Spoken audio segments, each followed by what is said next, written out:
The frontier was a place of dust and silence, where wagons rolled heavy and hearts carried burdens as deep as canyons. The girl more than 19 stewed barefoot on the porch of her late father's weather-worn shack, clutching her little brothers close. They were all she had left in a world where hunger outpaced hope. Across the dry plain, he came, a giant rancher, broad as the barn doors he built, shoulders carrying both cattle herds and unseen grief.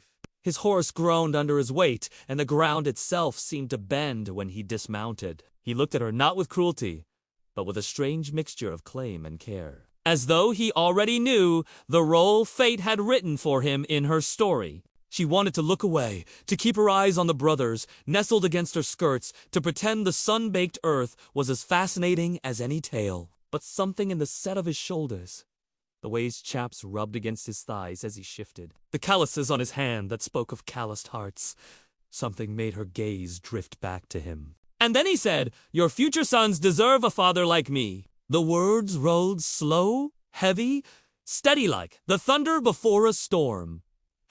At first, she was shy. Her cheeks burned red as the evening sky. Her hands trembled around the ragged hem of her dress. No man had spoken to her so directly, and certainly not one whose shadow could swallow her whole. Yet something in the vastness of his sadness stirred a protective instinct in her. Maybe it was the way his face crumpled slightly when he added, "I can give them my name, too, and a piece of my land." Maybe it was the tremor in his voice that belied the effort it took to seem so strong. Whatever it was, the dam holding back her tears finally broke, and she cried. Tears hot and cold on her dusty cheeks. He didn't move for a moment, didn't speak, didn't touch her, and she thought maybe he'd changed his mind, that he'd seen pity in her eyes and would turn back to the wide-open spaces from where he came.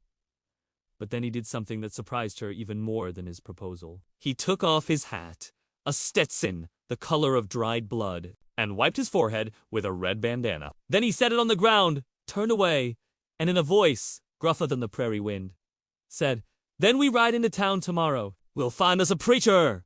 It was a gamble. Really? Hunger and survival versus freedom and surrender. And for a girl who'd known nothing but scraping by, the idea of letting go was terrifying. The first time she'd ever heard of him, they called him a monster, a man who carved his initials on trees just to prove he was there. A man who buried his whiskey bottles in the ground instead of taking them inside, letting the dirt sift through the openings in the bottle like sand through an hourglass.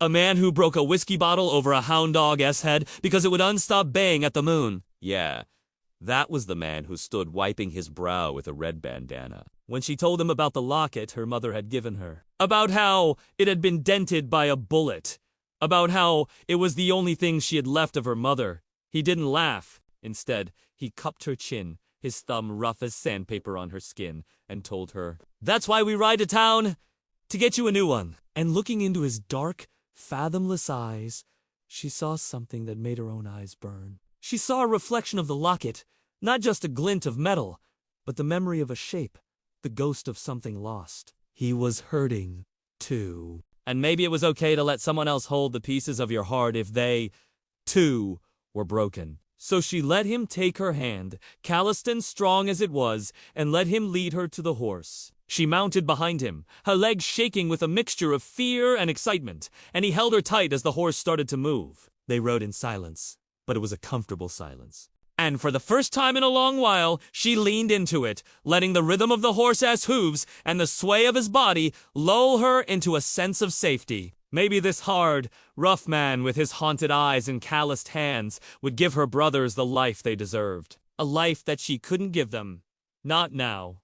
Not ever. And maybe in giving them up, she'd be giving them to the one person who understood what it meant to survive, to endure, to love, and to lose on the unforgiving plains of the American West.